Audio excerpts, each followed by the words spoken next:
One conversation can destroy years of trust. One sentence can completely change the meaning of everything you've lived through. Keanu Reeves wasn't trying to spy on anyone. He wasn't searching for answers. He was simply taking a stack of dinner plates back to the kitchen before quietly leaving the house. From inside, he heard his wife's voice, then her mother's. At first, it sounded like an ordinary conversation, the kind families have every day.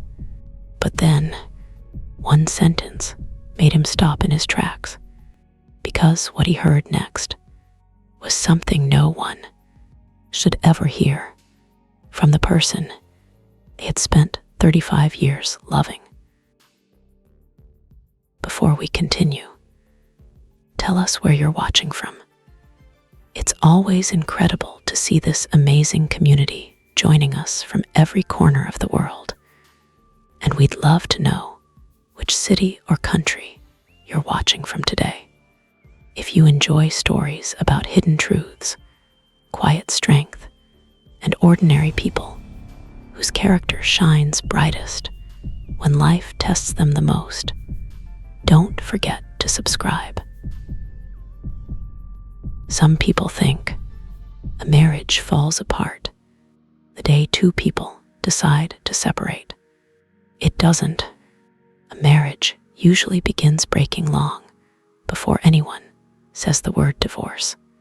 It happens in little moments, conversations that become shorter, laughter that slowly disappears, promises quietly replaced by silence. You don't wake up one morning and suddenly stop loving someone. Sometimes you simply wake up one day and realize you're the only one still trying. That was the painful truth Keanu Reeves had been living for nearly a year. Not because he wanted his marriage to end, because he couldn't remember the last time it truly felt alive. Every weekday morning, at exactly 6 o'clock, Keanu's alarm rang, not because he needed it anymore. After 35 years of teaching, his body woke before the clock ever could. He quietly turned it off, careful not to make too much noise. Old habits never really disappear. He slipped out of bed, pulled the curtains open. Outside, the first rays of sunlight stretched across the quiet neighborhood. Children would soon be riding bicycles.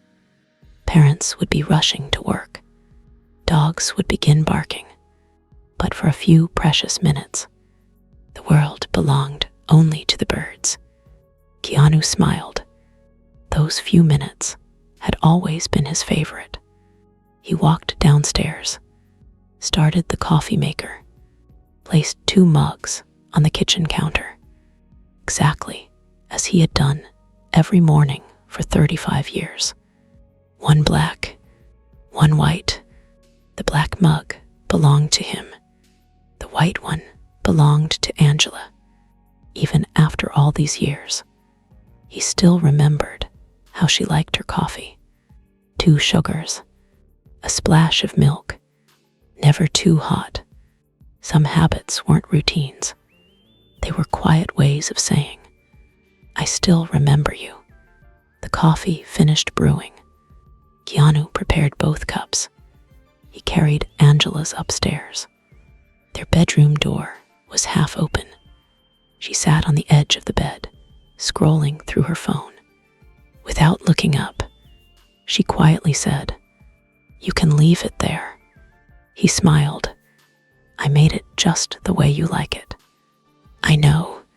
No smile, no eye contact, just 3 words. "I know." Keanu placed the mug on the bedside table. He stood there for another second, almost expecting her to say something else. She didn't. Finally, he quietly walked back downstairs.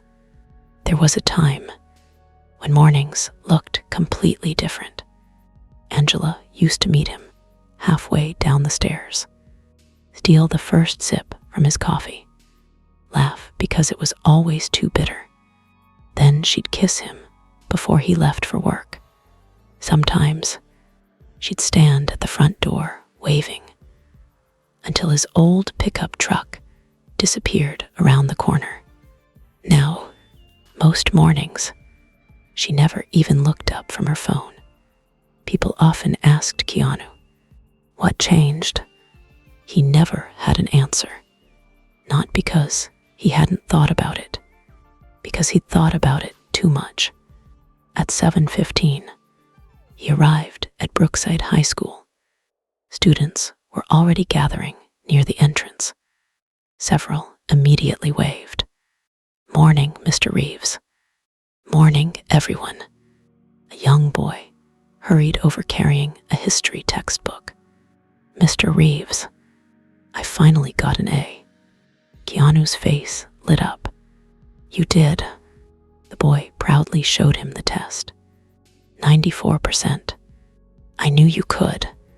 The student grinned. "My dad didn't." Keanu gently rested a hand on the boy's shoulder. "Sometimes people need a little longer to see what you're capable of." The boy smiled wider than ever before. "Thanks, sir." Principal Margaret Ellis watched the exchange from the school entrance. She laughed softly. "I've been looking for you." Keanu smiled. "I was hoping you'd say good morning first." She rolled her eyes. "Good morning." "They're happy." "A little." She handed him a folder. "Your mentoring program has another waiting list." Keanu looked surprised. "Already? We've got 32 students asking to join." He smiled. "That's wonderful." She laughed.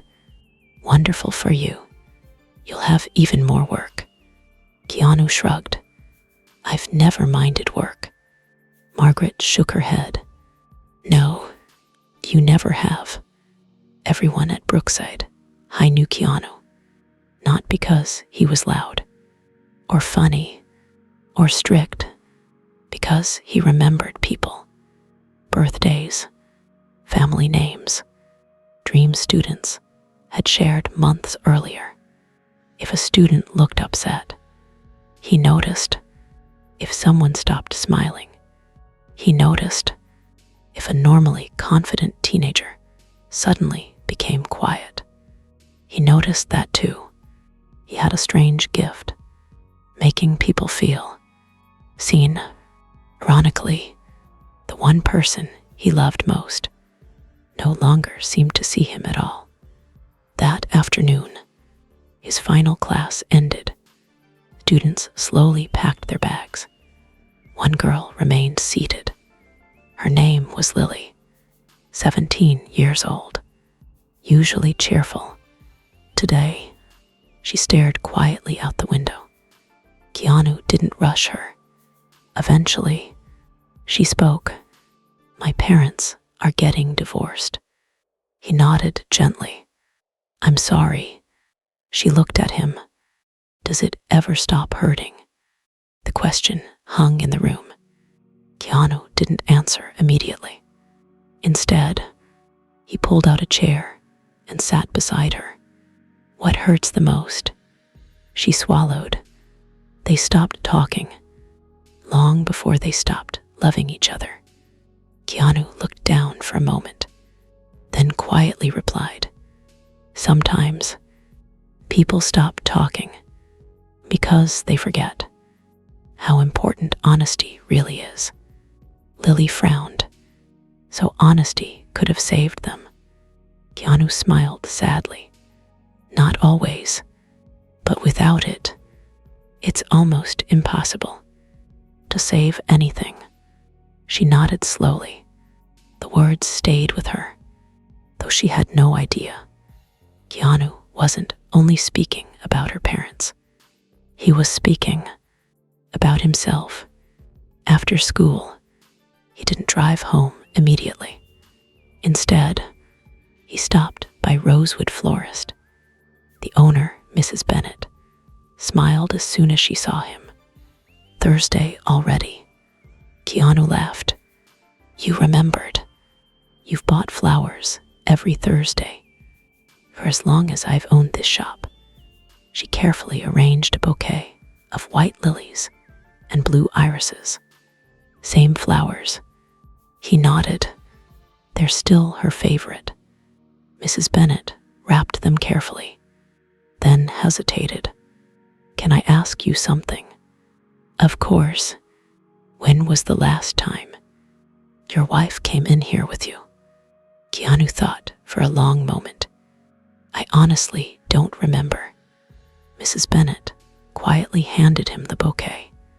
"I hope she remembers. How lucky she is." Keanu smiled politely. "So do I." The drive home took 20 minutes. He parked in the driveway, straightened the flowers, and walked inside. The house looked exactly as it always had. Clean, organized, quiet, too quiet. Angela sat in the living room, television on, laptop open, phone beside her. She barely looked up. "You're home." "I am." He held out the bouquet. "I saw these and thought of you." She glanced at the flowers. "They're beautiful." He waited. She placed them on the coffee table, without smelling them, without smiling, without saying thank you, then returned to her laptop. Keanu stood there for several seconds. The bouquet suddenly felt much heavier. Finally, he quietly carried it into the kitchen, found an empty vase, filled it with fresh water, placed the flowers beside the window himself. He smiled sadly. They still looked beautiful, even if nobody noticed. That evening, they ate dinner together. The television remained off. Only the sound of forks against plates filled the room. Keanu finally spoke. "I was thinking." Angela nodded without looking up. "About what?" "We haven't taken a vacation in almost 4 years." She shrugged. "I've been busy. So have I." Silence. "What if we took a weekend away?" "No." The answer came immediately. No hesitation. No discussion. Just one word. "No." Keanu gently placed his fork down. "Can I ask why?" "I don't feel like traveling. What if we stayed somewhere nearby?" I said no. Another silence. Longer this time. Then, without looking at him, Angela asked, "Is that all?" Keanu stared at the woman he'd shared 35 years with. He searched her face, looking for the warmth he used to know, the woman who once laughed until tears filled her eyes, who once insisted they dance in the kitchen while dinner burned, who once believed every problem could be solved as long as they faced it together. She was still sitting across from him, but somehow she felt impossibly far away. He quietly nodded. "Yes, that's all." Later that night, Keanu sat alone on the back porch. A cool breeze drifted through the garden. He looked toward the old oak tree they'd planted on their first wedding anniversary. It had grown tall, strong. Its roots had survived storms, droughts, harsh winters. He quietly wondered why trees sometimes held on longer than people did. Behind him, the back door opened. Angela stepped outside. For one brief moment, Keanu hoped she'd come to sit beside him. Instead, She walked past him, talking softly on her phone. "I'll see you tomorrow." A pause. No, he doesn't suspect anything. She ended the call, turned around, and noticed Keanu sitting there. For the briefest second, something flashed across her face. Surprise. Then it disappeared. "I didn't know you were out here." Keanu smiled gently. "I just came out for some air." She nodded, then quietly walked back inside. Keanu remained on the porch, watching the stars appear one by one. He wanted to believe. The phone call meant nothing. He wanted to believe. The distance between them could still be crossed. He wanted to believe. 35 years couldn't possibly end this way. But deep inside, for the first time, a painful thought entered his mind. Maybe love alone was no longer enough. The next morning, Keanu woke before sunrise, just as he always had. For a few seconds, he lay quietly in bed, listening. Angela was already awake. He could hear drawers opening, closet doors sliding, the sound of someone getting ready for another ordinary day. Funny how life worked. The world could be falling apart inside your heart, and outside, everything still sounded perfectly normal. He walked downstairs, made 2 cups of coffee, just like yesterday, just like every morning before that. He placed Angela's white mug on the kitchen counter. She walked in a few moments later. Without looking at him, without smiling, she picked up the mug, took 1 sip, then placed it back down. "It's cold." Keanu touched the cup. It was still warm. "I can make another one." She grabbed her handbag. "Don't bother." Then she walked toward the front door. "I'm having lunch with my mother today." He nodded. "All right. I'll probably be home late. Drive safely." She simply nodded. The front door closed. Keanu remained standing in the kitchen. The untouched coffee slowly released steam into the quiet room. 35 years. He could still remember the first cup of coffee he'd ever made for Angela. He'd forgotten the sugar. She'd laughed so hard, she nearly spilled the entire mug. Then she'd kissed him anyway. Now, she couldn't even finish 1 sip. That afternoon, Brookside High buzzed with its usual energy. Students hurried between classrooms. Teachers discussed lesson plans.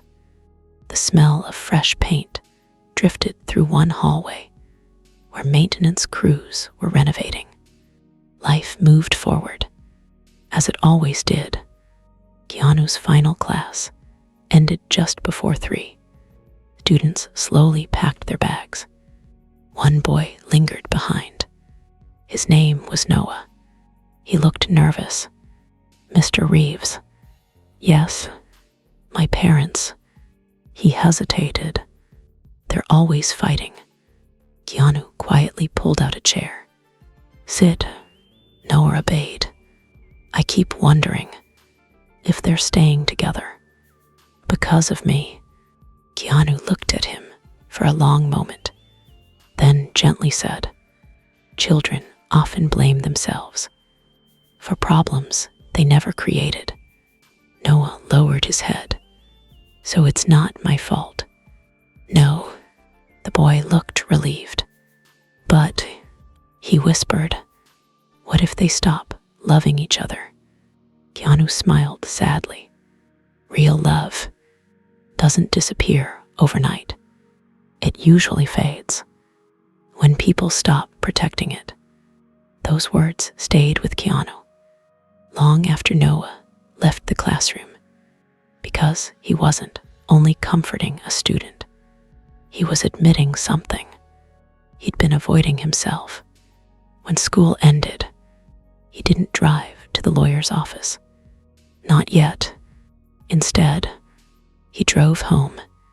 He wanted one final evening, one last chance, not to save the marriage, just to be certain. The house was unusually quiet. Angela wasn't home yet. Keanu looked around. 35 years. Lived inside those walls. Photographs from vacations. Holiday decorations they'd collected together. An old clock they'd bought during their honeymoon. A worn rocking chair Angela used to love reading in. Every room held a memory. Every memory whispered the same question. When did everything change? He walked into the dining room. Last night's flowers still stood beside the window. They were beginning to open. Bright, beautiful, unnoticed. His eyes drifted toward the hallway closet. Inside sat a small leather briefcase. He quietly opened it. Inside rested a single folder. The divorce papers, already signed. His lawyer had prepared everything. All that remained was tomorrow's appointment.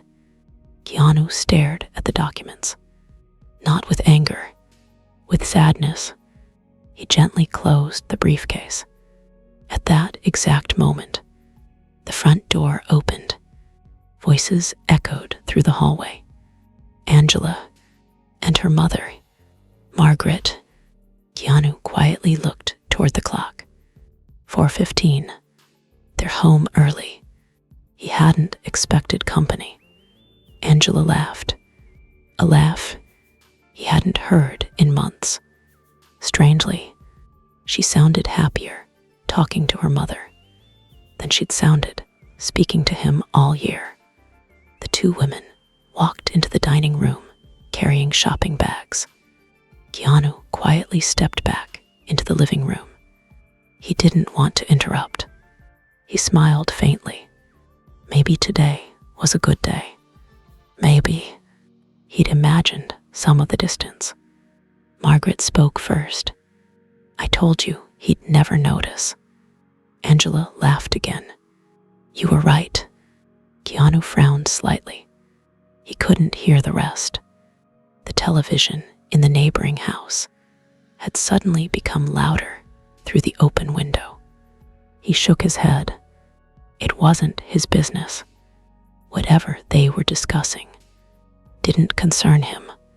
He picked up his dinner plate from lunch, along with Margaret's empty dessert plate, still sitting on the coffee table from her previous visit. He smiled to himself. Might as well help clean up. He stacked both plates carefully, then quietly walked toward the kitchen. As he reached the hallway, the conversation became clearer. Angela's voice floated through the doorway. He still believes. I'm trying. Keanu slowed his steps, not intentionally, simply because the words caught him off guard. Margaret laughed softly. Of course he does. Angela sighed. Sometimes I almost feel guilty. Margaret answered immediately. Don't. You've waited too long. To back out now. Keanu stopped. The plates suddenly felt heavier in his hands. His heartbeat slowed. Not raced. Slowed. The kind of silence that comes when your mind is trying to understand something your heart refuses to believe. Angela spoke again. You know what's strange? What? He still buys me flowers. Margaret chuckled. That's because he's predictable. Another laugh. Then Angela quietly said, I stopped loving him years ago. I just needed him to believe I hadn't. Keanu's fingers tightened around the plates. He didn't move. He couldn't. His mind searched desperately for another explanation. Maybe he'd misunderstood. Maybe there was more to the conversation. Maybe Margaret's voice interrupted his thoughts. So, when are you telling him? Angela laughed softly. I'm not. Why? Because if he finds out too early, everything we've planned falls apart. Silence. Then Margaret asked the question that made every piece of the puzzle suddenly feel incomplete. She leaned closer, her voice barely above a whisper. What about Daniel? Angela smiled. He'll finally come home once the divorce is finished. Keanu frowned. Daniel. His mind immediately searched through old memories. The name felt familiar, painfully familiar. Then he remembered. Daniel Morgan, Angela's first love, the man she'd dated before meeting Keanu, the man she'd always insisted she hadn't spoken to in over 3 decades. Margaret spoke again. Does Daniel know how much Keanu trusts you? Angela laughed. That's exactly why this has been so easy. The plates slipped slightly in Keanu's hands. One of them gently tapped against the other. A soft, barely noticeable sound. The conversation inside the kitchen stopped instantly. Complete silence. Keanu stood frozen in the hallway. The world around him suddenly felt unfamiliar. Not because his marriage was ending, because everything he'd believed about the last 35 years had just begun to unravel. Neither side moved. Angela and her mother remained inside the kitchen. Keanu stood in the hallway, still holding the plates. For a few seconds, no one spoke. Then Angela's voice broke the silence. Did you hear that? Margaret answered quietly. Probably the house settling. Angela didn't sound convinced. It sounded like dishes. Margaret shrugged. Go look.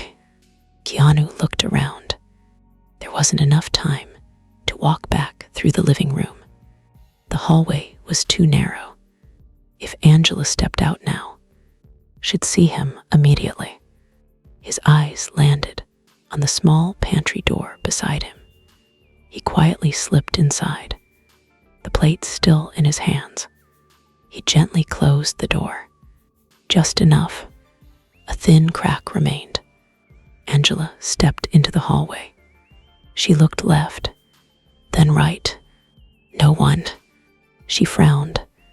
I could have sworn. Margaret called from the kitchen. You're imagining things.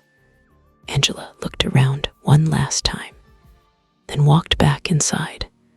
The moment the kitchen door swung shut, Keanu finally exhaled. He hadn't realized he'd been holding his breath. He remained inside the pantry, not because he wanted to keep listening, because his legs refused to move. His mind replayed the same sentence. I stopped loving him years ago. Years, not months, not recently. Years. He quietly closed his eyes. His wedding day flashed across his mind. Angela laughing as she tried to straighten his crooked tie. The tiny church filled with family and friends. The promise they made before God. For better or worse, he remembered believing those words. Every single one. Another memory followed. The day his father died. He had fallen apart. Angela had held his hand through the funeral. She never left his side. Or had she? For the first time, a painful question entered his mind. Was that real? Or had she already stopped loving him then too? He hated himself for even thinking it. 35 years couldn't all be fake. Could they? Margaret's voice pulled him back. So, have you told Daniel about the lake house? Keanu frowned. The lake house. That wasn't just another property. It was the first home he'd ever bought. He'd spent 3 summers restoring it by hand. Every floorboard, every window, every stone in the fireplace. Angela used to call it our forever place. Angela laughed softly. He already knows. Margaret sounded surprised. You showed him? No, I promised him. It'll be ours soon. Keanu slowly lowered his head. Not because of the house, because of the word. Ours. She no longer saw herself. And Keanu as ours. Margaret asked, Are you sure the divorce will be that easy? Angela sounded almost amused. He's Keanu. What does that mean? He trusts people. She laughed quietly. Especially me. Keanu felt something inside him break. Not loudly, quietly, like old glass finally giving way after years of tiny cracks. Margaret lowered her voice. And the documents, they're ready. Keanu frowned. Documents, Angela continued. He'll sign them without reading. Angela smiled. He always says, marriages shouldn't end with fighting. Margaret laughed. That man's kindness is going to make you rich. The 2 women laughed together. For the first time, Keanu didn't feel angry. He felt confused, because this wasn't the Angela he knew. Or maybe it was, and he'd never truly known her at all. Another question followed. The foundation. Keanu's attention sharpened immediately. Margaret spoke carefully. You're certain everything transfers with the divorce? Angela answered confidently. Our lawyer handled it. Keanu never pays attention to legal language. He'll never notice. Keanu's expression changed.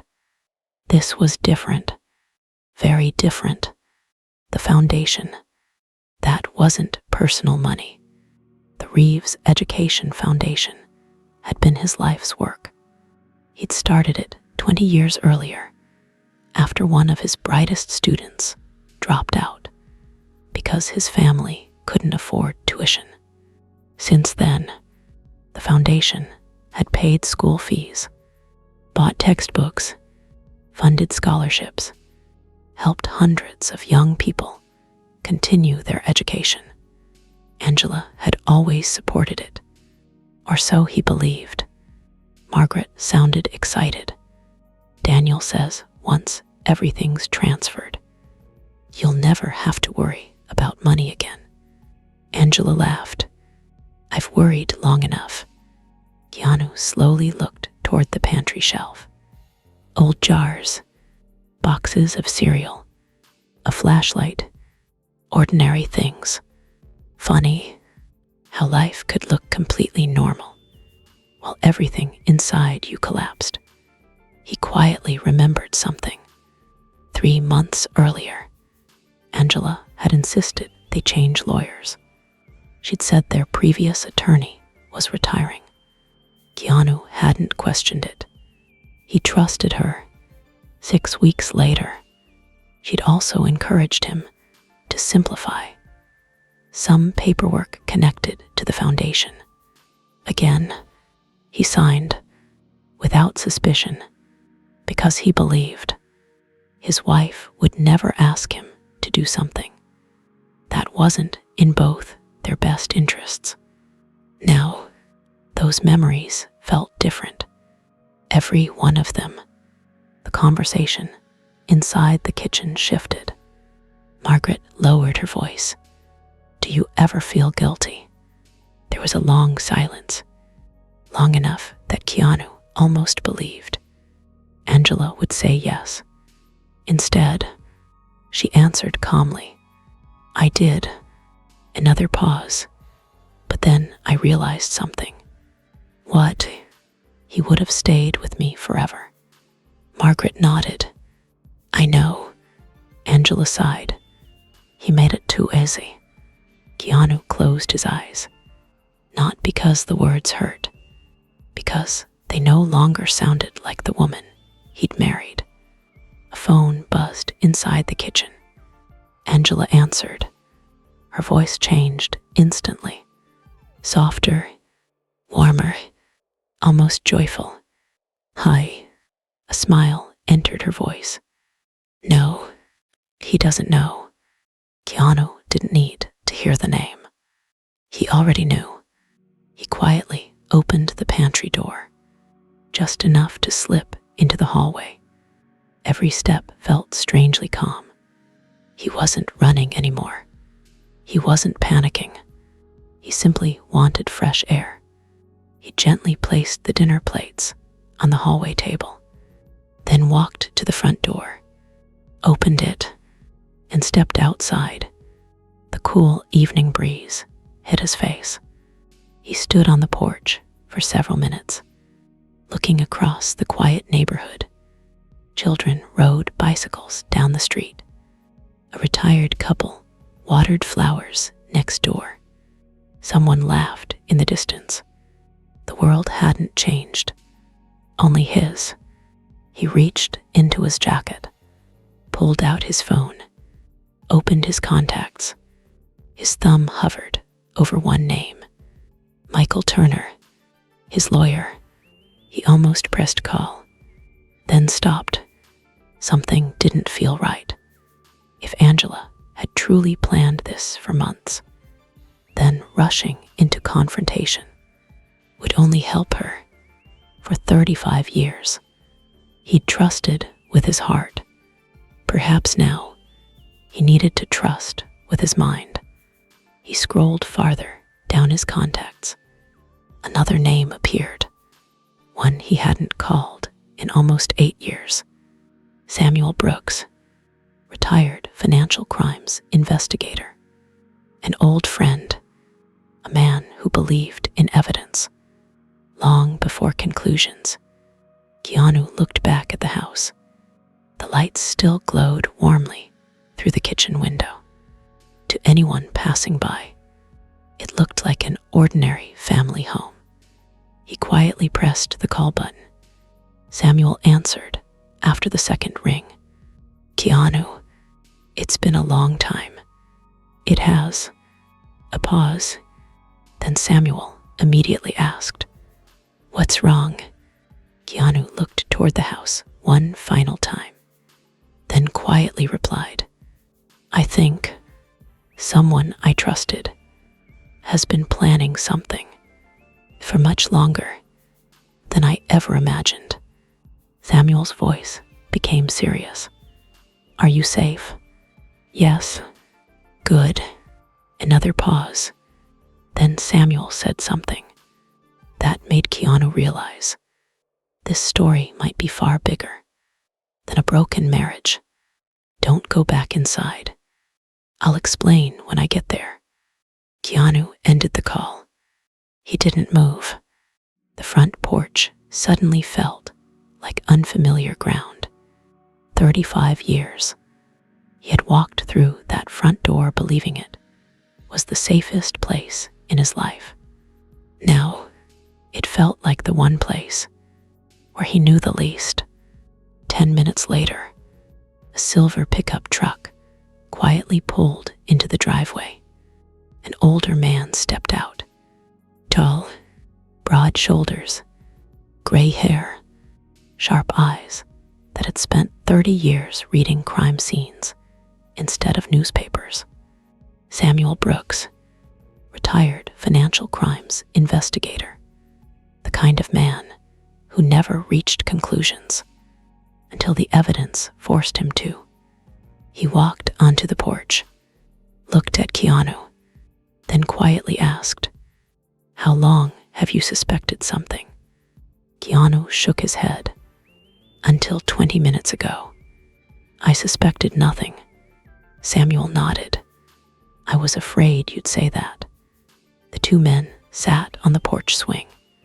Neither rushed the conversation.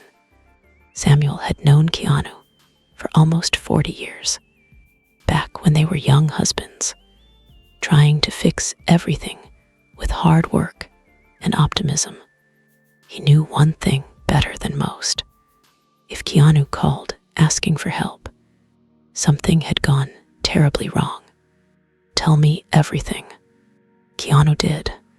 He started with the flowers, the silence, the distance, the divorce papers. Then he repeated every word he'd overheard in the kitchen. Not once did Samuel interrupt. When Keanu finished, the older man remained quiet, looking out toward the street. Finally, he asked, "Did you confront her?" "No." "Good. You think I should?" Samuel slowly shook his head. "No." Keanu looked surprised. "Why?" "Because right now, you only have questions." He turned toward Keanu. "They think you still have no answers, and that's your greatest advantage." Keanu frowned. "I don't understand." Samuel smiled faintly. "Most people believe investigations begin when someone starts asking questions." He shook his head. "They actually begin when you stop asking and start observing."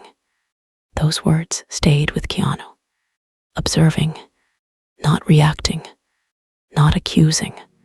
Observing. Samuel stood. "I need to see something." "What?" "The documents." 5 minutes later, the two men sat inside Keanu's study. The leather briefcase rested on the desk. Keanu removed the divorce papers. Samuel carefully adjusted his reading glasses.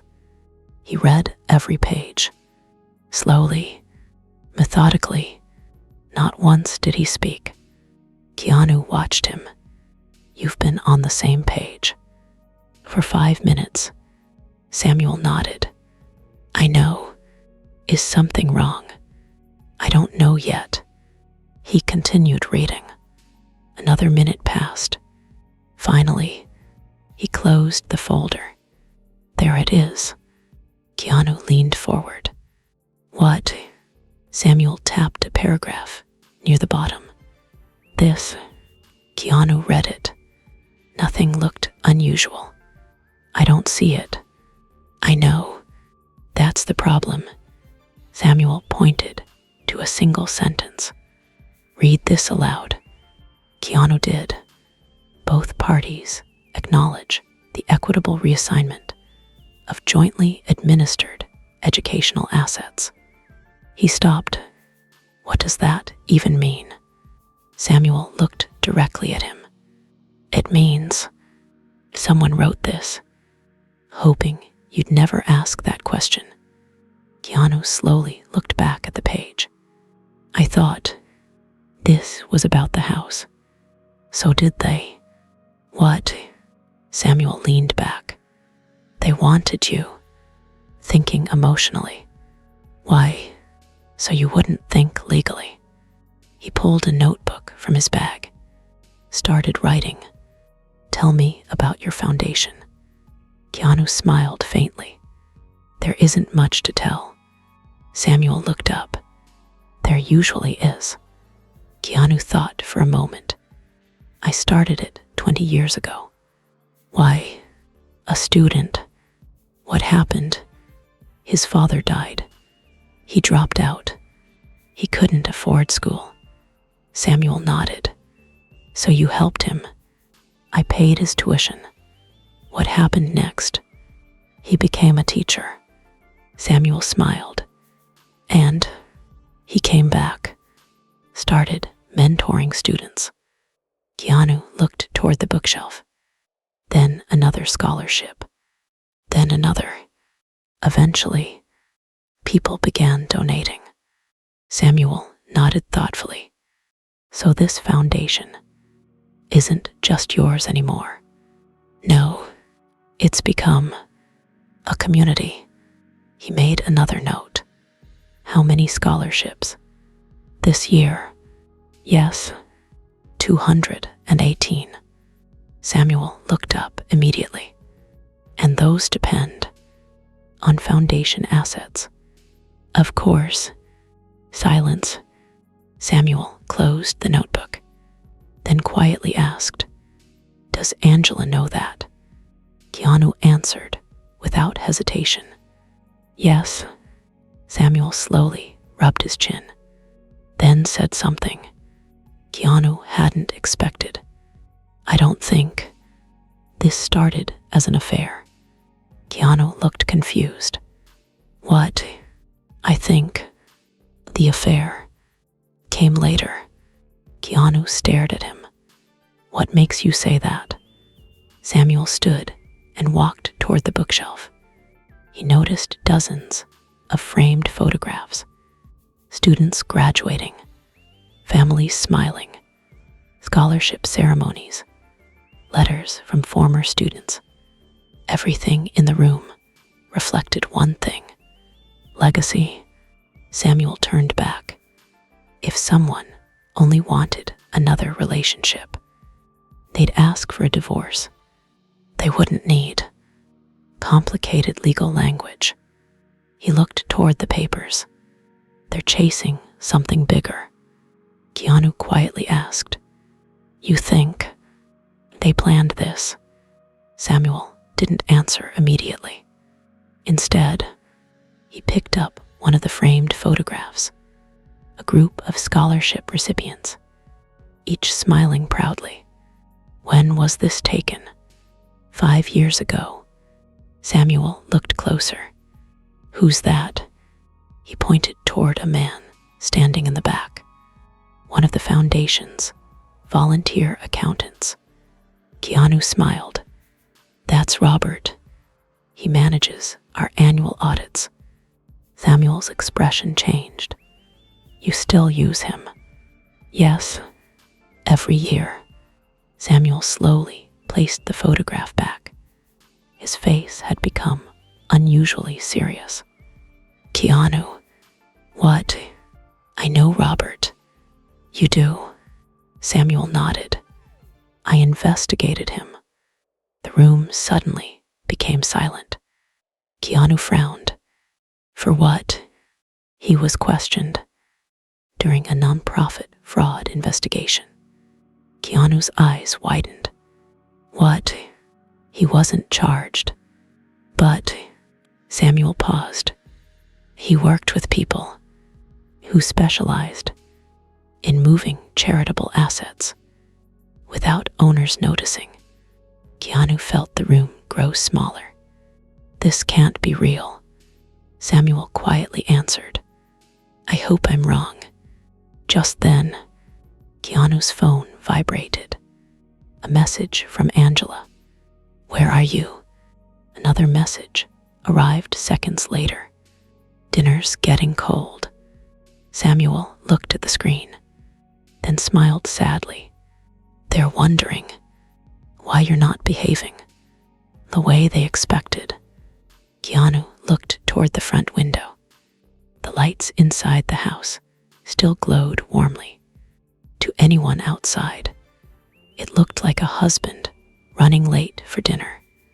But inside, a completely different game had already begun. Samuel quietly stood, then reached into his coat pocket.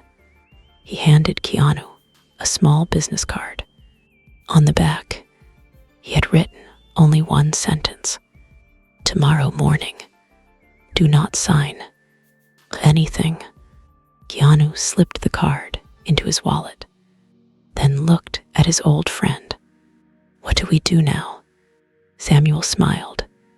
We let them believe their plan is still working. Outside, Neither man noticed. A dark sedan parked quietly across the street, its engine running, watching the house, watching Keanu. And when the driver inside picked up his phone, he spoke only 6 words. He's not following the script anymore. The black sedan remained parked across the street. Its headlights stayed off. The engine continued humming quietly. Inside, a man lowered his phone. "He's with someone." A voice answered through the speaker. "Who?" "We don't know yet." "Does Angela?" "Not yet." A short silence followed. Then the voice calmly replied, "Keep watching." The call ended. Across the street, Keanu had no idea someone was observing the house. He simply looked at Samuel. "What happens if you're right?" Samuel didn't answer immediately. Instead, he asked a different question. "When was the last time you personally reviewed the foundation's financial records?" Keanu thought for a moment. "Almost a year." Samuel nodded. "And before that, our accountant usually summarizes everything." "The same accountant." "Robert." Samuel slowly exhaled. "I was hoping you'd say someone else." Keanu leaned against the porch railing. "I trusted him." "I know. I trusted Angela too." Samuel looked directly at him. "And that's exactly why. None of this is your fault." Keanu remained quiet. Samuel continued, "Trust isn't weakness. It's what decent people build relationships on." He smiled sadly. "The shame belongs to the people who chose to abuse it." Keanu looked toward the oak tree in the front yard. He and Angela had planted it on their first anniversary. He remembered digging the hole together, arguing about whether it was straight, laughing when dirt ended up on both of them. Funny how one memory could suddenly feel so different. Samuel interrupted his thoughts. "I need access to your foundation office." "Tonight?" "No, tomorrow morning, before anyone else arrives." Keanu nodded. "You'll have it." Samuel looked back toward the house. "I also want every document connected to the scholarships." "Why?" "Because I still don't believe this is about property." Keanu frowned. "You've said that twice." Samuel nodded. "Because something isn't adding up." Keanu folded his arms. "Explain." Samuel pointed toward the divorce papers. "If someone wanted your house, they could ask for the house. If someone wanted your savings, they could negotiate. But nobody hides educational assets inside legal language, unless those assets are the real target." For the first time, Keanu stopped thinking like a husband and started thinking like the founder of a foundation. The Reeves Education Foundation wasn't wealthy by billionaire standards, but over 20 years, it had become something extraordinary. Teachers donated. Former students gave back after finding successful careers. Local businesses sponsored scholarships. Retired couples quietly mailed checks every Christmas. Every dollar represented someone's belief that another child deserved a chance. Keanu smiled faintly. "You know what my favorite day is?" Samuel looked surprised. "What?" "The scholarship interviews. Why, I meet children who still believe their dreams are impossible." He laughed softly. "And every year, someone walks out crying." Samuel smiled. Because they got accepted. Keanu nodded. No, because for the first time, someone believed in them. Samuel looked around the quiet neighborhood. You've spent 20 years building hope. He paused. That's worth a lot more than a lake house. Just then, Keanu's phone rang. It wasn't Angela. The screen read, Principal Margaret Ellis. He answered immediately. Margaret, sorry to bother you. You never bother me. I know you're home, but I needed to tell you something. What happened? You remember Emily Carter? Keanu smiled instantly. The girl who wanted to become a doctor. Yes, she got accepted to medical school. Full scholarship. Keanu closed his eyes. A smile spread across his face. That's wonderful. Margaret laughed. I knew you'd want to hear it. I always do. Samuel quietly listened. After the call ended, he smiled. That's why they won't beat you. Keanu looked puzzled. What? You care about the right things? Keanu looked toward the foundation building, visible several blocks away. It was never mine. Samuel frowned. What? The foundation. It belongs to every student who believed again. Across town, Angela sat inside an upscale restaurant. Margaret stirred her tea. You seem nervous. Angela looked at her phone. He still hasn't come home. So, he always comes home. Margaret smiled confidently. Relax. He probably needed time. Angela nodded slowly. Maybe. Her phone buzzed. A message from Daniel. Everything's still on schedule. She quickly replied. Yes, he's exactly where we expected him to be. She smiled, then locked the phone. Neither woman realized Keanu wasn't behaving the way they'd planned anymore. The following morning, at precisely 6 o'clock, Keanu unlocked the doors of the Reeves Education Foundation. The building wasn't impressive. No marble floors, no giant glass entrance, just a modest brick building beside the public library. The walls inside were covered with photographs, graduation ceremonies, students holding acceptance letters, teachers hugging former pupils. Every picture reminded visitors what the foundation actually existed for. Samuel arrived carrying 2 boxes. What are those? Portable scanners. Keanu laughed softly. I thought you were retired. I am.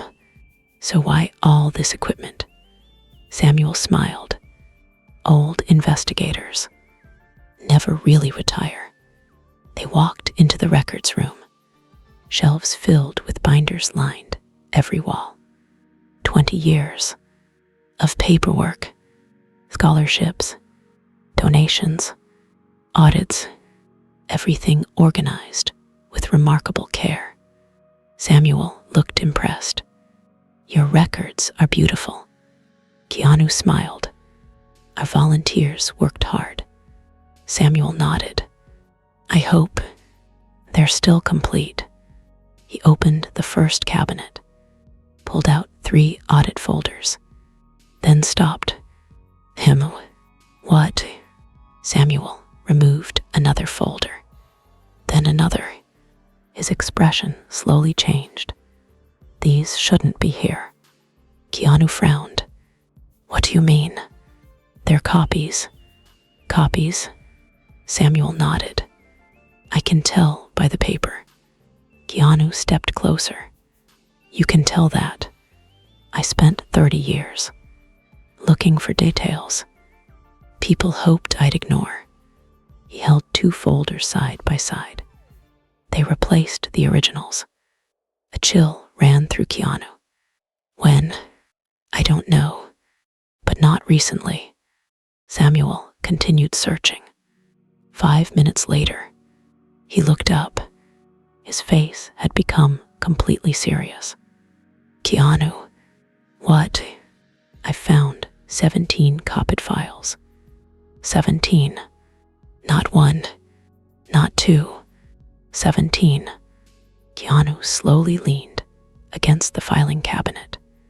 That's impossible. Samuel quietly shook his head. No, it's organized. He looked directly at Keanu. This wasn't someone stealing documents. He paused. This was someone rewriting history. At that exact moment, the office door quietly opened. A familiar voice echoed through the hallway. Keanu. Both men turned, standing in the entrance, holding a leather briefcase, was Robert, the Foundation's longtime accountant. He smiled politely. I wasn't expecting anyone here this early. Samuel looked toward Keanu, then back at Robert. Neither man said a word, because Samuel had just realized something. Robert wasn't surprised to see Keanu. He was surprised to see Samuel. For a brief moment, nobody spoke. Robert remained standing in the doorway, leather briefcase in one hand, coffee cup in the other. His smile stayed in place, but his eyes betrayed him. They had already begun asking questions. Why is Samuel here? Samuel noticed it immediately. 30 years investigating financial crimes had taught him something. People almost never lied with their words first. They lied with their expressions. The smile that lasted half a second too long. The shoulders that suddenly stiffened. The tiny hesitation before speaking. Robert had just shown all three. He recovered quickly. Keanu, he smiled again. I didn't know you were coming in this early. Keanu returned the smile. I couldn't sleep. Robert chuckled. I know the feeling. He looked toward Samuel. And you are? Samuel stepped forward. Samuel Brooks. Robert offered his hand. Samuel shook it. Firmly. Neither man looked away. I've heard a lot about you. Robert smiled politely. I don't believe we've met. Samuel smiled back. No, but our paths almost crossed. About 12 years ago. Robert's expression didn't change. I've met a lot of people. I'm sure you have. The office fell quiet again. Then, Keanu broke the silence. Robert, I've been thinking. Robert nodded. About the Foundation. Robert relaxed slightly. What about it? I haven't reviewed everything personally. In a long time. Robert laughed. That's why you hired me. I know. I'd like to go through the records today. Robert's smile remained. Of course. Anything specific? Keanu shrugged. I thought I'd start from the beginning. For the first time, Robert blinked. Only once, but Samuel saw it. That's a lot of paperwork. It is. It could take weeks. Keanu smiled. I've got time. Robert studied him for several seconds, then nodded. If that's what you want. It is. Robert quietly walked toward his office, just before disappearing inside.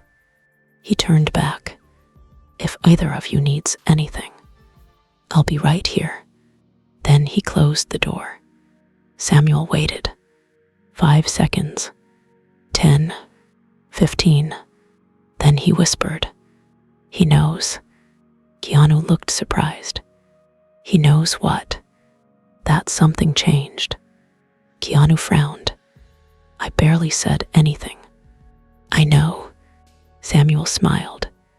That's why he's nervous. He carefully opened one of the copied folders, then another, then a third. Every page looked perfect. Every signature matched. Every stamp appeared authentic. To almost anyone, nothing looked wrong. Samuel quietly pointed toward one page. What do you see? Keanu studied it. A donation receipt. What else? He looked closer. The amount. Samuel shook his head. No. Keanu read it again. I don't know. Samuel smiled. Exactly. He opened the original ledger beside it. The receipt says, the donation funded scholarships. He pointed to another column. The ledger says, the money purchased investment assets. Keanu frowned. Isn't that normal? It can be. So what's wrong? Samuel slowly closed both files. They're telling two different stories. Keanu leaned forward. You think someone changed them? Samuel nodded. Not someone. Several people. He spread 3 files across the table. Look, the dates match. The signatures match. The totals match. So, they shouldn't. Keanu looked confused. Samuel explained. Real businesses are messy. Corrections happen. Numbers chain. People make mistakes. He tapped the files. These are too perfect. Keanu suddenly remembered something. Robert always insisted. He hated paperwork. Samuel looked up. What exactly did he say? He used to joke that nobody ever reads financial reports. Samuel quietly smiled. That's because he hoped nobody would. At that moment, someone knocked gently on the office door. It was Linda, the foundation's receptionist. She smiled. Good morning, Mr. Reeves. Morning, Linda. I've got this week's scholarship applications. She placed a stack of folders on the desk. There are 23. Keanu smiled warmly. I'll read everyone. Linda laughed. I knew you'd say that. She looked toward Samuel. Oh, I didn't realize you had company. Samuel nodded politely. We're just looking through old records. Linda smiled. You'll be here a while. As she turned to leave, Samuel suddenly asked, Linda. She stopped. Yes. How long has Robert worked here? 18 years. And before that? She thought for a moment. I don't know. He came highly recommended. By who? I'm not sure. You'd have to ask Mr. Reeves. She smiled and left. The moment the door closed, Samuel looked toward Keanu. You don't know either. Keanu slowly shook his head.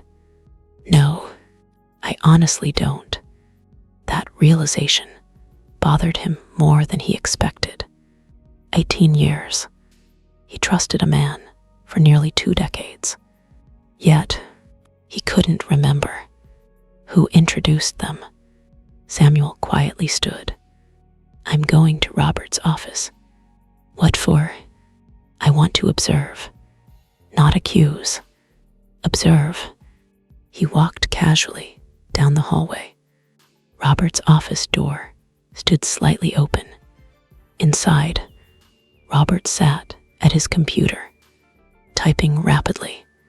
The moment he noticed Samuel, he minimized the screen. Too quickly. Samuel smiled. Mind if I come in? Not at all. He stepped inside. I was admiring the foundation. Robert smiled proudly. It's remarkable. It is. Samuel looked around. Family photographs, awards, certificates. Everything looked ordinary. Then his eyes stopped.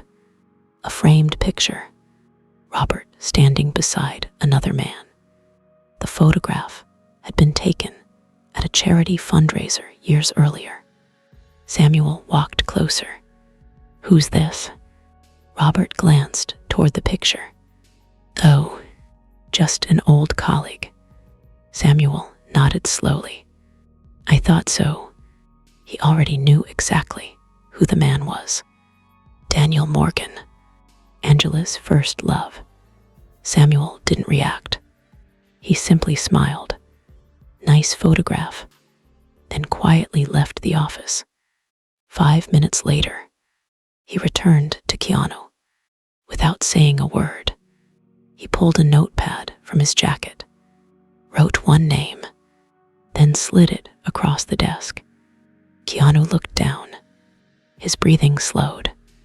Daniel Morgan. He looked back at Samuel. You're sure? Samuel nodded once.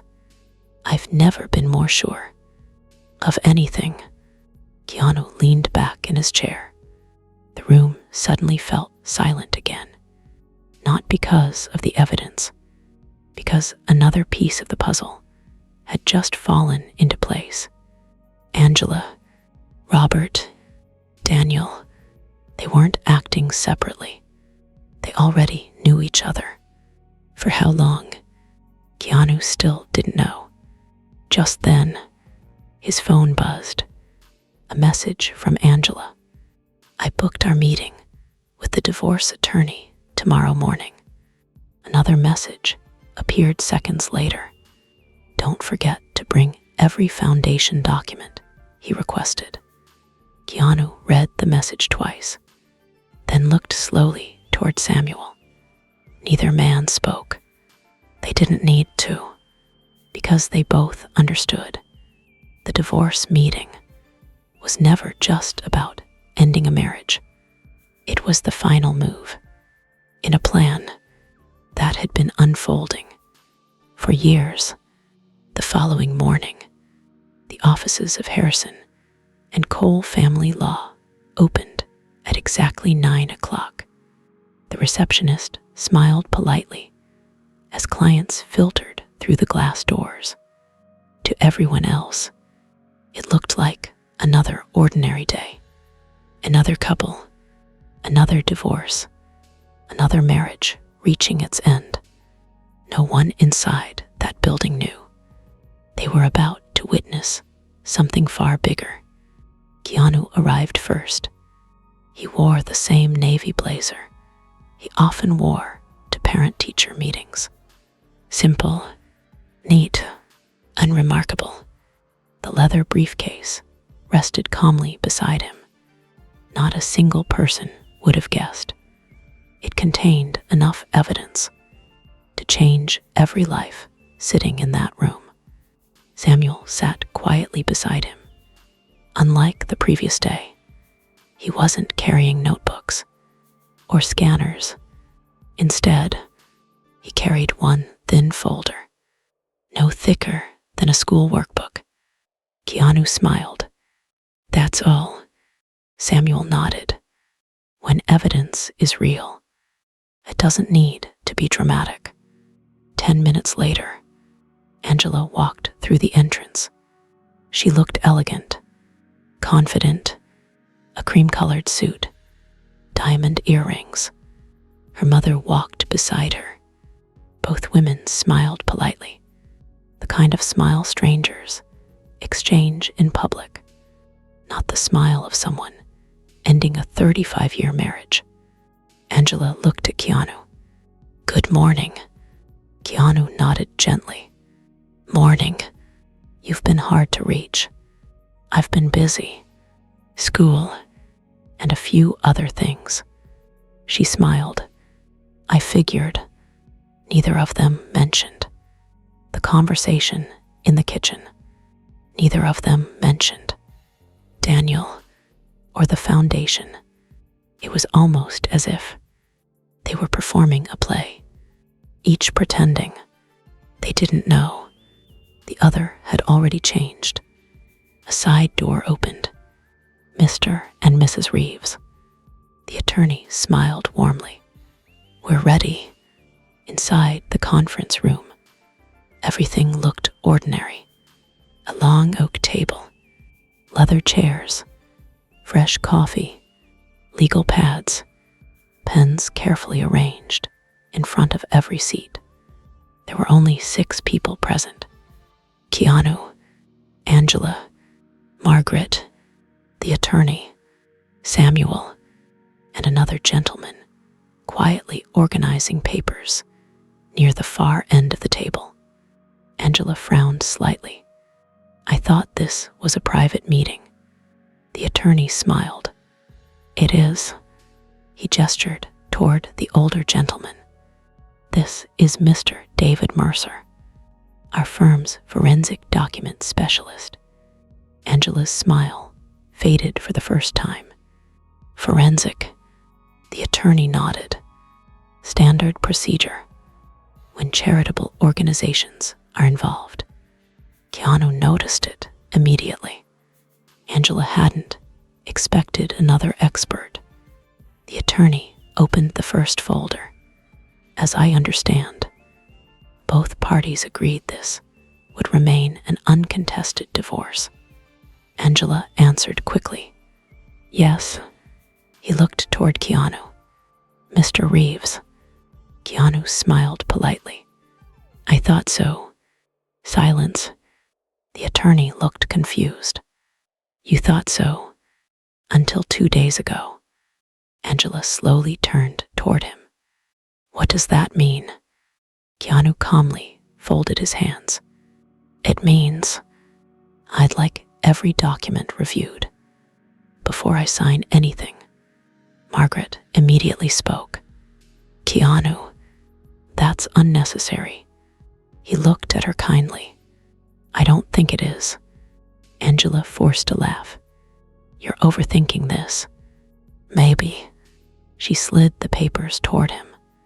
"You've always trusted me."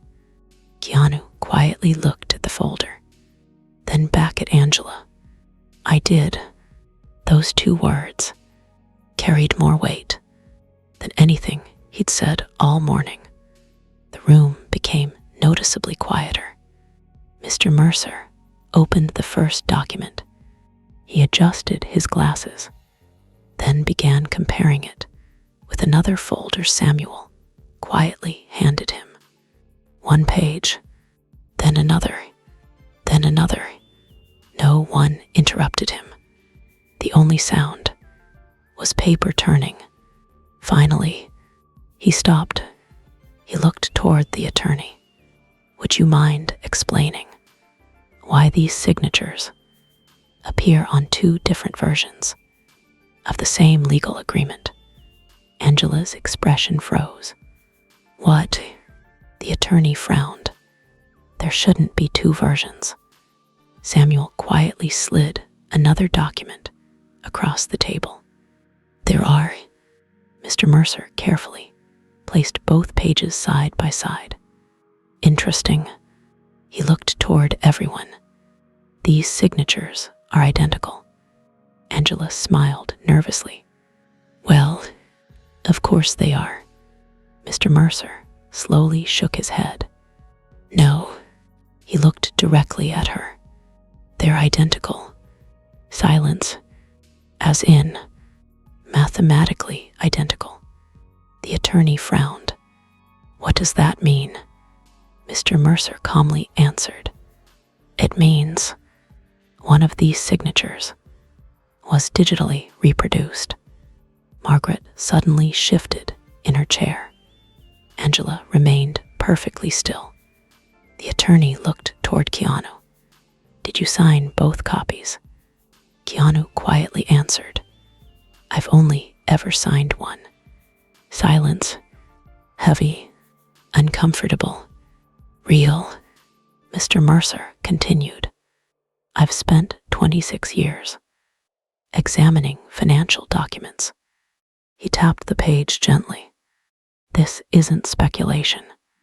It's evidence. Angela finally found her voice. There has to be some mistake. Samuel spoke for the first time. I hoped there was. He opened his thin folder. I really did. Inside were copies of foundation audit records, donation transfers, email records, meeting schedules, bank authorizations, every document connected to Robert, every document connected to Daniel, every document connected to Angela. The attorney slowly turned each page. His expression became more serious with every document. Finally, he looked toward Angela. Mrs. Reeves, would you care to explain why Mr. Daniel Morgan received confidential financial reports from your personal email account? Angela's face turned completely pale. Margaret quietly lowered her eyes. The attorney wasn't finished. He looked at another document. Would you also explain why Mr. Robert Ellis approved asset transfers without authorization less than 48 hours before this divorce hearing? Angela opened her mouth. Nothing came out. For the first time, the confidence she'd carried into the room completely disappeared. Then, the conference room door opened. Everyone turned. Robert walked inside. He looked nervous. The moment he saw Samuel, his shoulders dropped. Behind him, 2 investigators entered. One quietly showed identification. Mr. Robert Ellis. Yes, we'd like to speak with you regarding several financial irregularities. Robert looked toward Angela. Not the investigators, not the attorney. Angela, that single glance, told everyone in the room exactly how deeply connected they really were. Robert slowly whispered, I'm sorry. Angela stared at him. For what? He lowered his head. They found everything. Silence. Not a single person moved. Keanu looked at Angela. There was no anger in his face. No satisfaction. Only sadness. 35 years. Reduced to one silent room. Angela finally looked at him. Tears filled her eyes. You planned this. Keanu quietly shook his head. No, I uncovered it. She broke down. I never wanted. He gently interrupted. No, you made hundreds of choices. Don't blame one moment for what years created. The room remained silent. Then Keanu slowly reached into his briefcase. Everyone watched. He removed not another legal document, not another piece of evidence, a photograph. He quietly slid it across the table. Angela looked down. It was their wedding picture, 35 years earlier. Both smiling, both young, both believing forever meant forever. Keanu looked at the photograph one last time, then quietly said, I've spent 2 days trying to understand.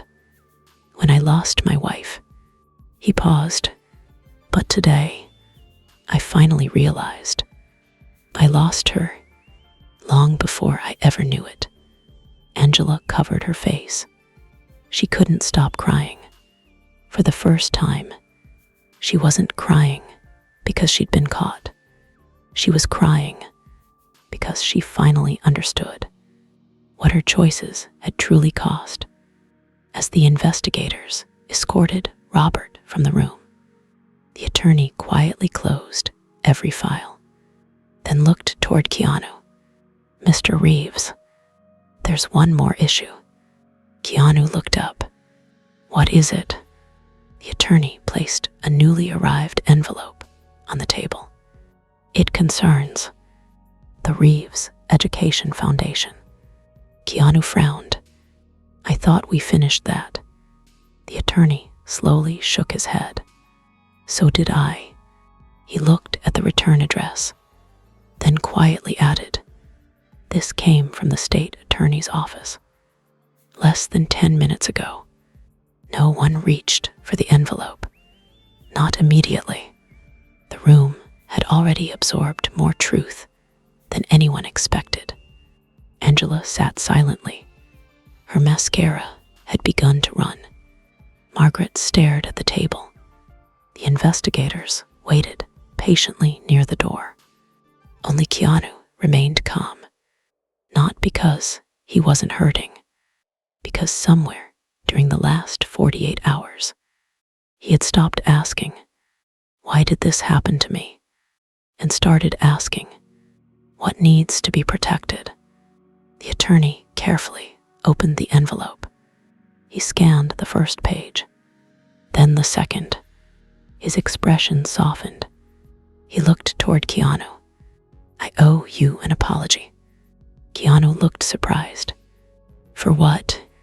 We assumed the foundation might have been involved. He closed the file. It wasn't. Samuel smiled quietly. I thought so. The attorney nodded. The state attorney's office completed an emergency review this morning. He looked toward Keanu. They've frozen every transfer connected to the forged documents. Another page turned. The Reeves Education Foundation. He smiled. Has been completely secured. For the first time that morning, Keanu closed his eyes. Not because he felt victorious, because he felt relieved.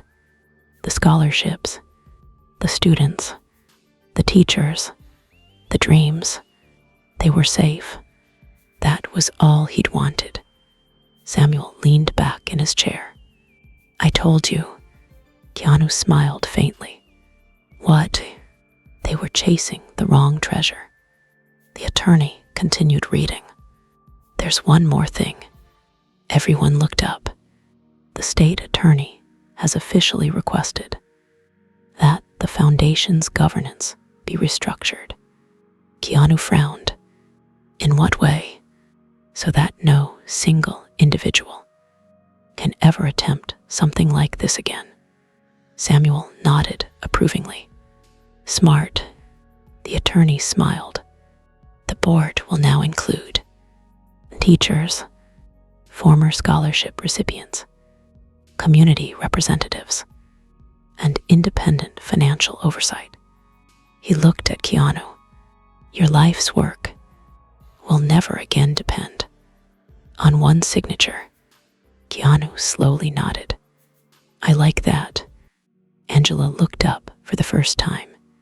You still care more about the foundation than what happened to us. Keanu turned toward her. No, he spoke gently.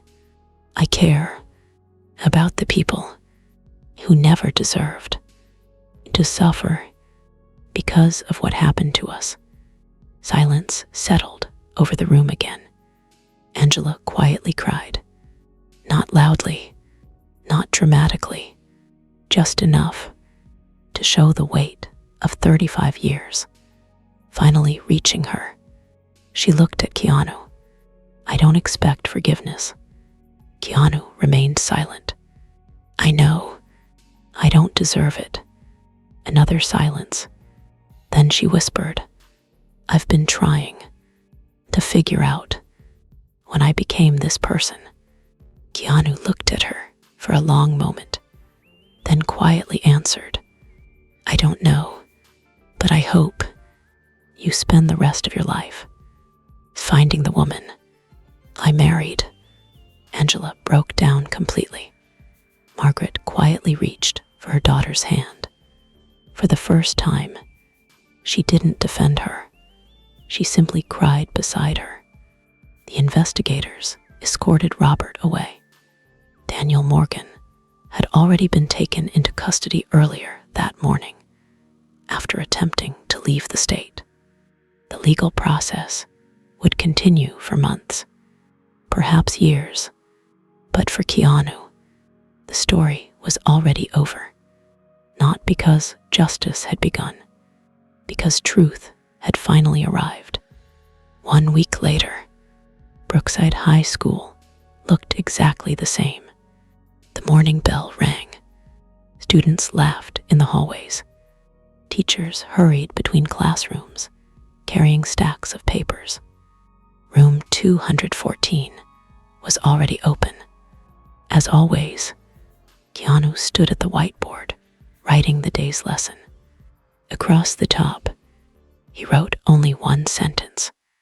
Character is revealed by the choices we make when nobody is watching. Students slowly entered. Lily noticed the sentence first. Mr. Reeves. Yes, that's not from the textbook. He smiled. No, where's it from? He looked around the classroom. Life. The students laughed, then opened their notebooks. Halfway through class, Principal Margaret Ellis knocked gently on the door. Sorry to interrupt.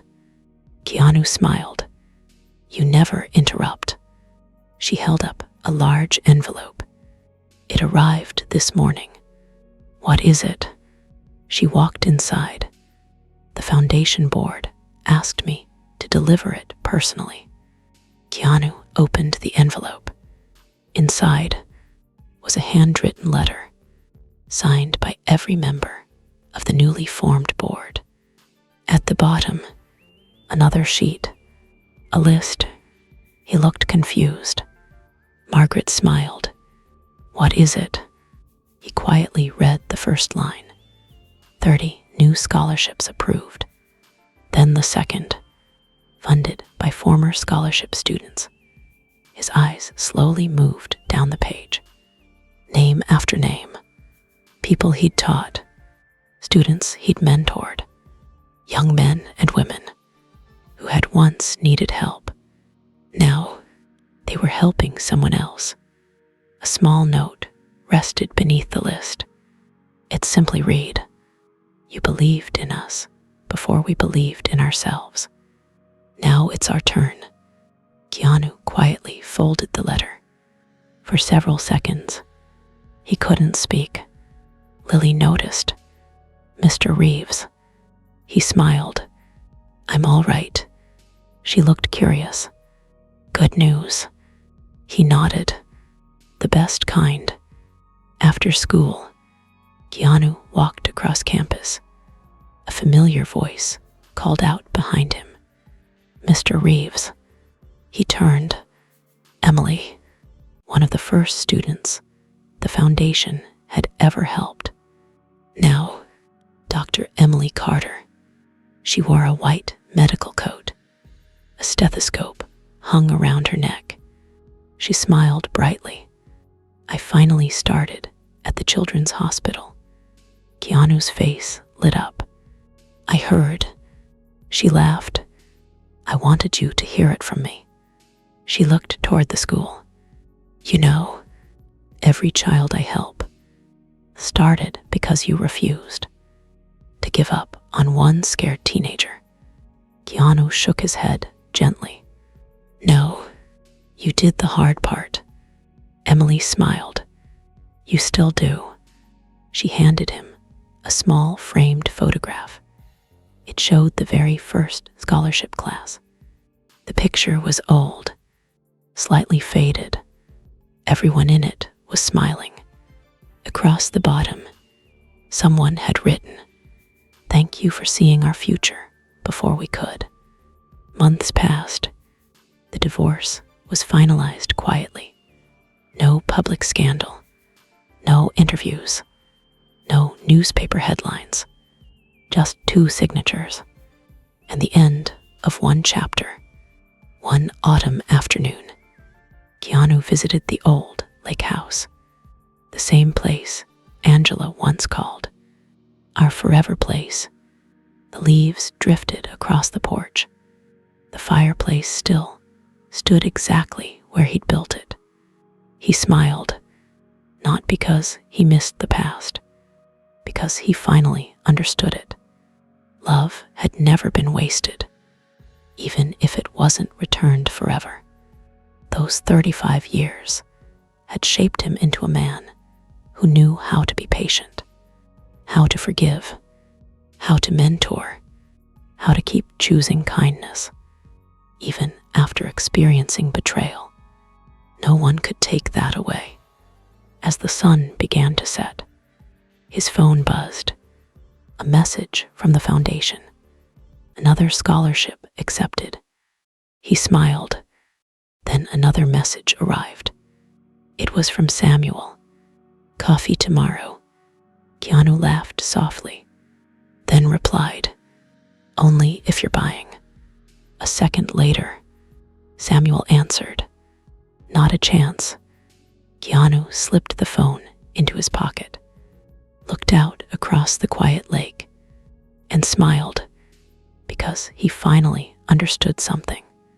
The greatest legacy a person leaves behind isn't the home they build, or the money they save, or the titles they earn. It's the lives they quietly change, long after they're gone. And while one woman had spent years trying to take away what he owned, she never realized the most valuable thing about Keanu Reeves could never be signed away, stolen, or betrayed. It lived in every student who walked into the world believing they mattered.